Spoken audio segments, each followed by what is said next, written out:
Bendito seja o nome do Senhor. Semana passada, na Flórida, Estados Unidos, ocorreu mais um massacre em escola. Dessa vez com 17 pessoas mortas. Mas no meio dessa tragédia provocada por uma atitude insana, 2 professores, que também morreram, se destacaram como heróis, porque morreram protegendo os seus alunos. Eu conheço um professor, o professor por excelência, o mestre dos mestres, que também morreu para salvar a você e a mim. É pensando em nosso maravilhoso Jesus que começa agora Além dos Fatos.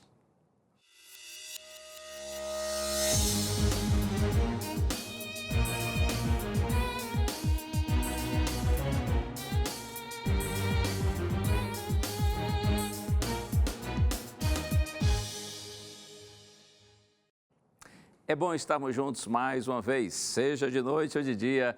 Muito obrigado por sua companhia. E eu quero compartilhar abraços, como sempre, começando aqui com o meu amiguinho Pedro. Ele é de Aracaju, Sergipe. Deus abençoe você, Pedro. Foi uma alegria poder conhecê-lo há poucos dias, conhecer tanto você como seus pais. Deus te abençoe e fico feliz por saber que o Além dos Fatos tem contribuído para fortalecer a sua experiência com Deus. Quero abraçar também o Vicente Sicu, de Angola. Muita gente de Angola acompanha a programação da Novo Tempo. Um abraço para todos os angolanos. Também os amigos que nos acompanham de Moçambique, de Cabo Verde, de São Tomé e Príncipe e de outros países da África. Abraço também a Carmen Silva, de Osasco, São Paulo. A Maria das Graças Santos, de São José dos Campos, São Paulo, aqui bem pertinho da Novo Tempo, aqui pertinho de Jacareí. Um abraço também para o seu Olinto, ele é de Itamaraju, na Bahia. É um senhor, um homem idoso, experiente, que nos dá o prazer de estar sempre ligado na Novo Tempo e no Além dos Fatos. Grande abraço para o senhor, seu Olinto. Abraço também para a Adriana Nascimento, que é de São Leopoldo, no Rio Grande do Sul.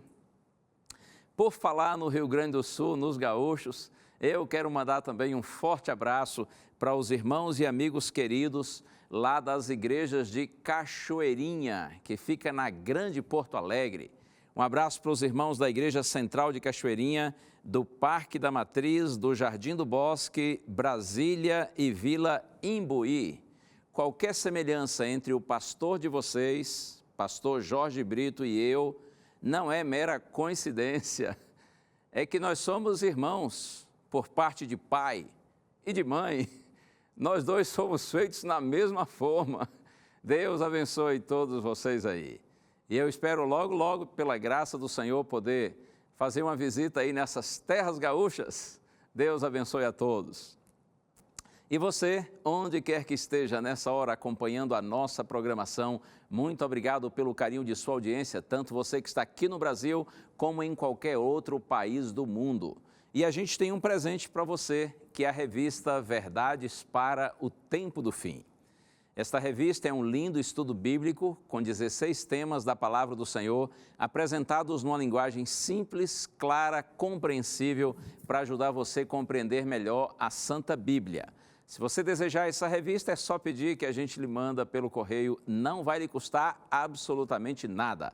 É só você entrar no blog do nosso programa, novotempo.com/além dos fatos. Você preenche o cadastro e a revista em algumas semanas chega para você. Ou então, peça pelo telefone 0 operadora 12 21 27 31 21, liga para a gente em horário comercial. Vamos anotar os seus dados. E com muito prazer a gente vai lhe enviar esse presente. E que bom que estamos agora ao vivo pelo Facebook e também pelo YouTube. Por falar em YouTube, você acho que já sabe, a programação da Novo Tempo está agora 24 horas ao vivo lá no YouTube. E eu cumprimento você que acompanha a gente tanto pelo Face como pelo YouTube. E eu convido você para sempre interagir conosco, assim, através das nossas redes sociais. Que triste essa notícia que tivemos aí semana passada, não é? Um jovem, um garoto que entra na escola e sai atirando, matando pessoas inocentes. algo muito chocante, muito terrível, mas como eu já disse, no meio desse caos, dessa tragédia, a atitude de dois homens, dois professores, ressalta como uma esperança, né? De alguém que tem carinho, de alguém que tem amor, de alguém que tem cuidado pelos seus semelhantes. Muito choro e desespero. Esse é o sentimento que tomou conta dos alunos na escola Marjory Stoneman Douglas, cidade de Parkland, na Flórida. Nicholas Cruz, de 19 anos, havia sido expulso do colégio, mas voltou armado e assassinou 17 pessoas. Era para ter sido pior. Talvez mais alunos, jovens e crianças, mas no lugar deles, professores estão sendo considerados verdadeiros heróis. Em especial, Aaron Faze, técnico de futebol americano, e Scott Bagel, professor de geografia, eram um dos professores mais queridos da escola. Quando o atirador entrou e abriu fogo contra os alunos, Faze não pensou duas vezes e se colocou como escudo humano para defender sua classe. O professor de 37 anos foi levado com vida para um hospital próximo à escola, mas não resistiu aos ferimentos. Em uma nota divulgada no Twitter, a equipe de futebol do colégio em que Aaron treinava os alunos lamentou o ocorrido. Ele se colocou como escudo para os estudantes contra o atirador quando foi baleado. Ele morreu como um herói e estará para sempre nos nossos corações e memórias. Scott, o outro professor, tentou esconder alunos que corriam pelos corredores onde estava o atirador, mas ao tentar fechar a porta, foi baleado. Outros docentes também morreram durante o massacre. Nos Estados Unidos, esse tipo de crime é tão comum que a maioria das escolas treinam seus professores para saberem como agir em tal situação. E na pior das hipóteses, dar a vida pelos alunos é o compromisso da profissão de um professor. Na verdade, todo professor que faz do seu magistério um ministério, todo professor que entende que seu trabalho é mais do que uma profissão, é uma vocação, uma missão, um sacerdócio, ou sim, todo professor que tem esse entendimento, em realidade, é um verdadeiro herói. Porque mesmo que ele não morra para os seus alunos, esse professor vive para eles. Mas como eu disse há pouco, eu conheço um professor, o professor por excelência, o mestre dos mestres, que viveu e morreu pelos seus alunos. E é nele que eu estou pensando, a respeito dele, que eu quero compartilhar com você agora algumas ideias. Mas antes, vamos orar, pedindo a bênção do Senhor. Pai querido, estamos nas tuas mãos, Senhor, e como sempre fazemos, suplicamos-te discernimento para que nós compreendamos tua palavra e que essa mensagem possa ser útil, possa ser bênção, possa iluminar o nosso caminho, Senhor, segundo a tua vontade. Nós te pedimos no nome santo de Jesus. Amém. Esses dois professores da Flórida, quando procuraram proteger os alunos nesse momento tão dramático, é claro que eles sabiam o risco que eles estavam correndo. Da mesma forma, nosso Senhor Jesus Cristo, quando esteve aqui na terra, ele tinha pleno conhecimento de que sua missão de salvar a humanidade incluía seu sofrimento, incluía sua morte expiatória. E Jesus não permitiu que nada e ninguém o impedissem de cumprir sua missão, de levá-la até o fim. Eu convido você para a gente abrir a Santa Bíblia no Evangelho escrito por Mateus. Evangelho de Mateus, capítulo 16, a partir do verso 21. Mateus, capítulo 16, verso 21. Olha só o que está escrito.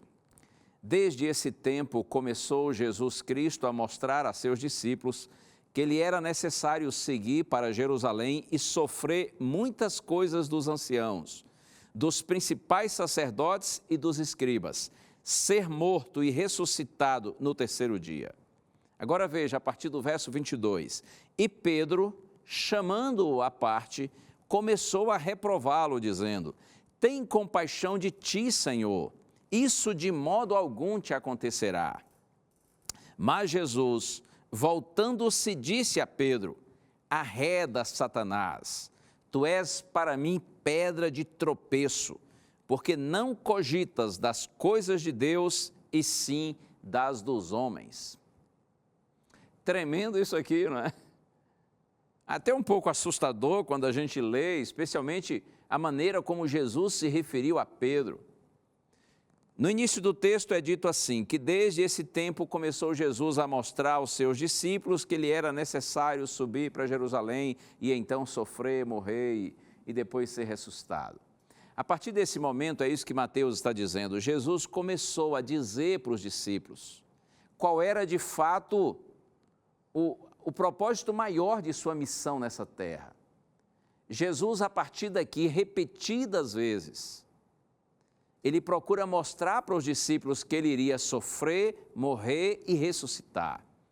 Jesus se esforçava para tirar da cabeça dos discípulos pensamentos populares, falsos pensamentos, falsas ideias populares que corriam entre os judeus com relação ao Messias e ao seu reino. A tentativa de Cristo era fazer com que os discípulos compreendessem a real missão do Messias, que consistia em seu sofrimento, em sua morte, em nosso lugar. Afinal de contas, Jesus veio para ser o nosso substituto.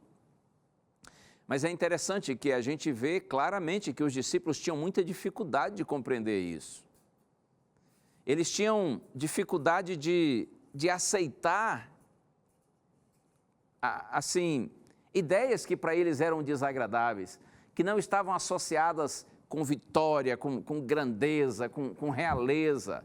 Quando Jesus falava de sofrimento, o coração deles se fechava para aceitar esse tipo de ideia.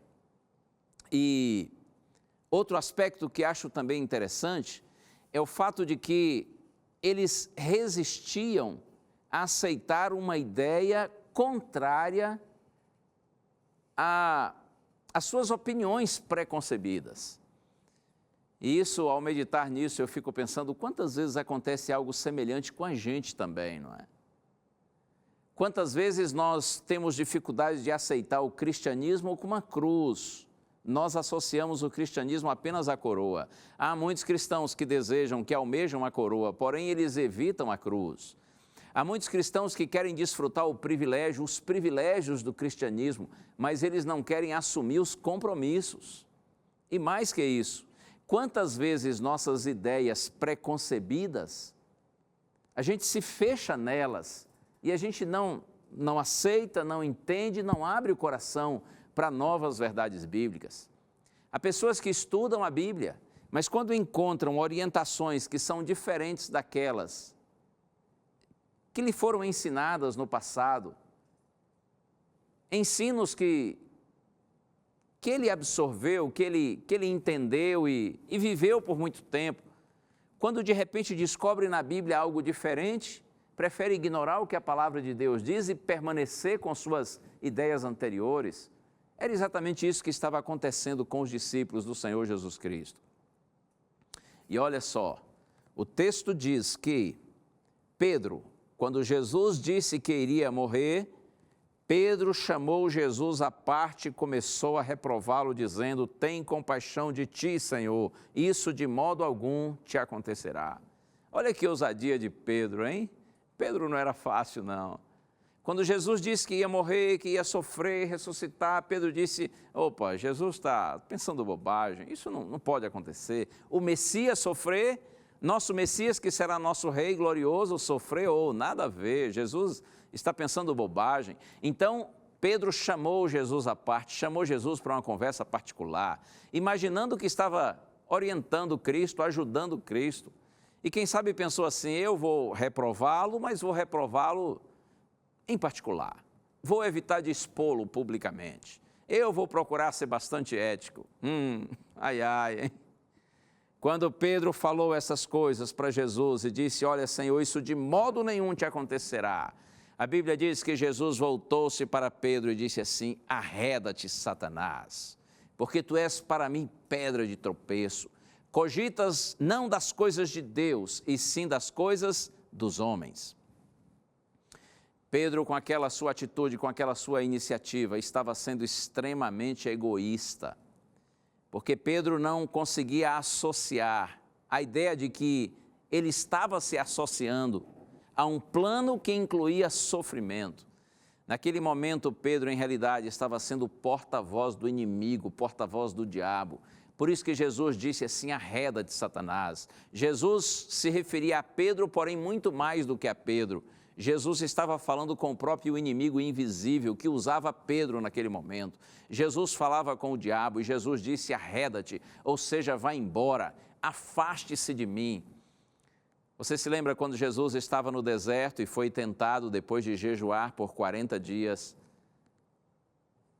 Depois da terceira tentação, Jesus disse exatamente isso para Satanás: arreda de Satanás, vá embora, afaste-se de mim, eu não tenho nada contigo. E Jesus disse: tu és para mim pedra de tropeço, ou seja, tu estás estás sendo um obstáculo no cumprimento da minha missão, no meu caminho para a cruz.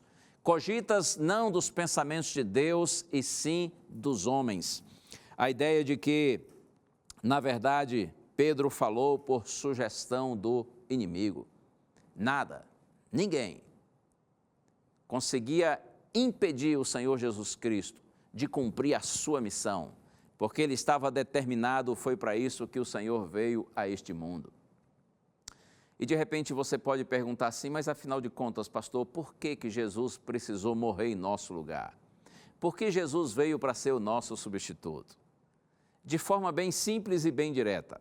Se você for ao Gênesis, primeiro livro da Bíblia, o livro que conta nossa origem, nosso princípio, você vai entender. Gênesis capítulo 1 é dito que Deus criou todas as coisas, inclusive homem e mulher. Gênesis capítulo 2, a Bíblia diz que Deus chama o homem e a mulher recém-criados e apresenta para eles o fato de que, se eles vivessem em obediência, eles seguiriam vivendo, mas se eles desobedecessem, eles morreriam. Eu poderia chamar isso de princípio da retribuição. Deus disse: se vocês obedecerem, vocês vão viver. E a razão disso é simples, é que obedecendo, eles permaneceriam unidos ao Senhor. Deus nos criou para a vida, para a imortalidade, para a eternidade. Mas é claro que nossa imortalidade é condicionada à nossa ligação com o Senhor.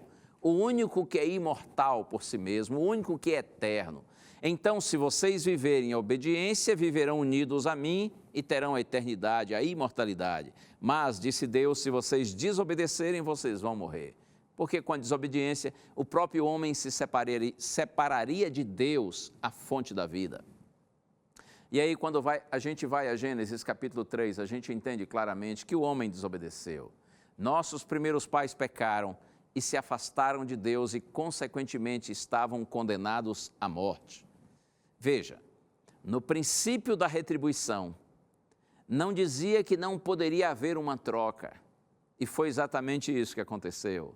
Jesus veio como nosso substituto.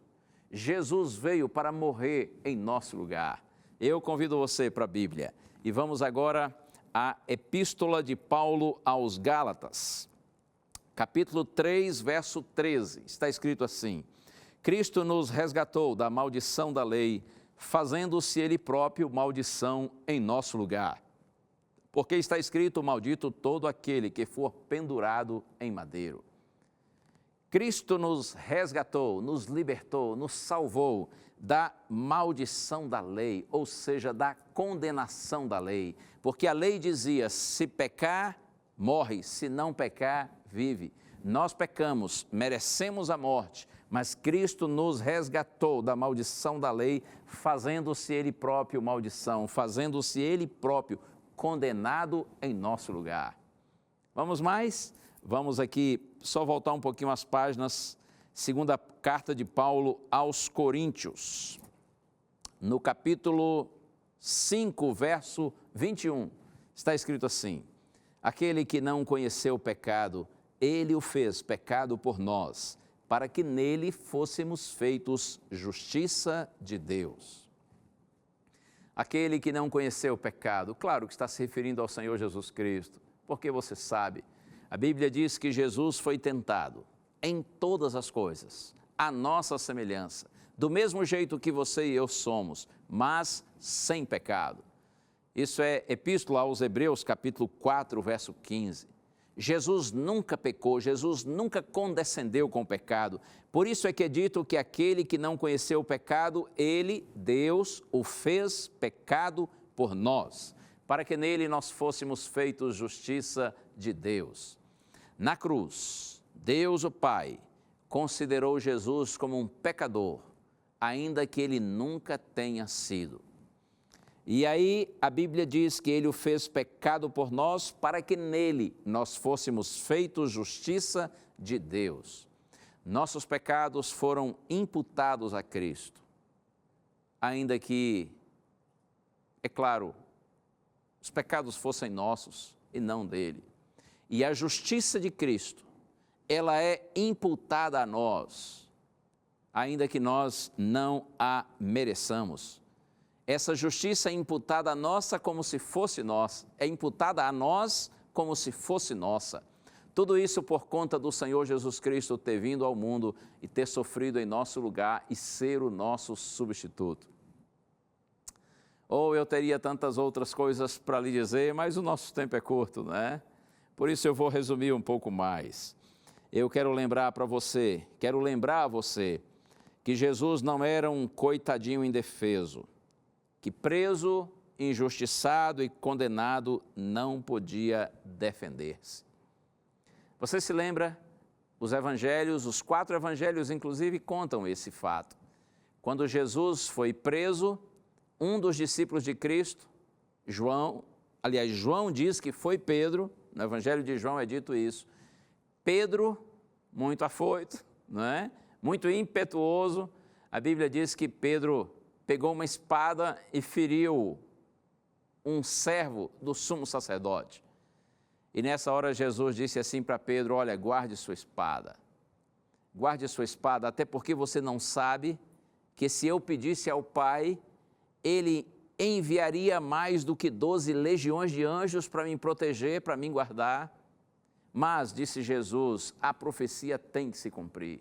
Como que dizendo assim, foi para morrer que eu vim a este mundo. Por isso a profecia deve se cumprir, o plano deve seguir.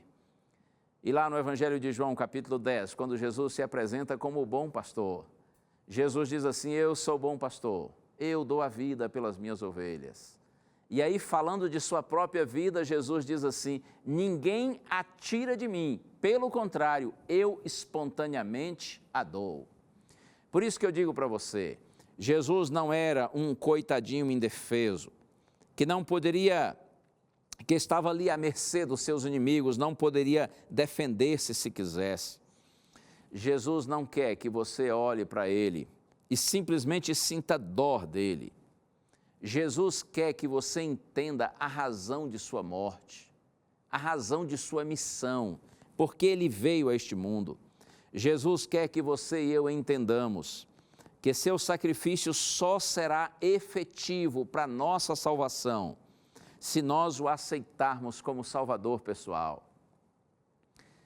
O sacrifício de Cristo só terá real valor para você e para mim se nós reconhecermos que somos pecadores, se nós admitirmos que Ele é o nosso maravilhoso Salvador, se nós confessarmos os nossos pecados, se nós buscarmos pelo poder de Deus uma nova vida.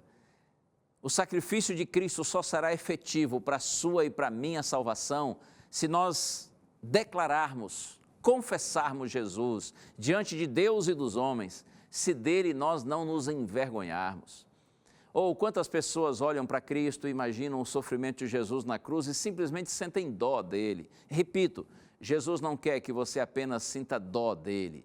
Jesus quer que você compreenda por que ele sofreu e morreu, porque afinal de contas ele veio para nos salvar. E a salvação oferecida por Cristo só tem valor para nós, só se torna real para nós quando nós o aceitamos como nosso bendito Salvador. Ele morreu por todos. O sacrifício de Cristo é suficiente para salvar toda a humanidade. Mas por que nem todos se salvarão? Porque inclusive a maioria vai se perder? É que Deus respeita a nossa liberdade de escolha.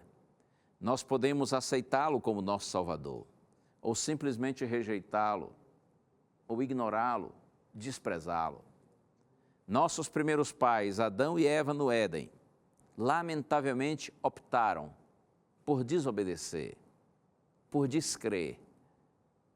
Em decorrência disso, vivemos todos essa realidade presente. Porque assim como eles, todos nos tornamos pecadores. Mas do mesmo jeito que Adão e Eva foram convidados, você e eu também somos. Nós somos convidados a crermos no Senhor de todo o nosso coração. Nós somos convidados a aceitar Jesus como nosso Salvador pessoal. Adão e Eva foram tentados, mas não foram obrigados. Infelizmente caíram em tentação. Você agora é convidado, é chamado a crer, não é obrigado. Mas tomara que você creia, tomara que você aceite o convite do Senhor. Porque Deus amou ao mundo de tal maneira que deu o seu Filho unigênito, seu Filho único, para que todo aquele que nele crê não pereça, mas tenha a vida eterna. Alguns dizem que essas palavras constituem-se no verso áureo da Bíblia, o verso principal da Bíblia, que resume toda a mensagem do livro sagrado. Repito para você, porque Deus amou ao mundo de tal maneira que deu o seu Filho unigênito, para que todo aquele que nele crê não pereça, mas tenha a vida eterna. Evangelho de João, capítulo 3, verso 16. Você crê? Crê de todo o coração que Jesus morreu por você? Você está disposto a confessar os seus pecados, clamar a Deus por uma nova vida? Você está disposto a reconhecer Jesus como seu Salvador pessoal e declarar isso, confessar isso diante de Deus e diante dos homens? Você não se envergonha do seu Senhor? Então eu lhe convido, entregue-se a Jesus de todo o seu coração. Busque a Deus com sinceridade e diga: Senhor, Tu és o meu Salvador, eu te aceito. E a prova disso, declare diante dos homens essa sua aceitação. Deus te abençoe. Vamos orar juntos. Pai querido e maravilhoso Deus, te louvo, Senhor, e te peço nessa hora, abençoa todos os teus filhinhos que estão orando comigo, Senhor. Que o sacrifício do Senhor não tenha sido em vão para nenhum de nós, pelo contrário, que seja efetivo para a nossa salvação, porque nós te recebemos, Senhor, como nosso Salvador pessoal. Nós confessamos os nossos pecados, clamamos por uma nova vida e te pedimos, Senhor, que nos ajudes a erguermos nossa cabeça e nossa voz e anunciarmos ao mundo que Tu és o nosso bendito Salvador. Nós oramos no nome de Jesus. Amém. Que o Senhor continue lhe abençoando e lhe guiando sempre. E mantenha na sua mente e no seu coração o que a palavra de Deus diz, que a fé é a certeza de coisas que se esperam e a convicção de fatos que não se veem. Fique com Deus, fique guardado pelo amor do nosso bendito Salvador. Um abraço, tchau.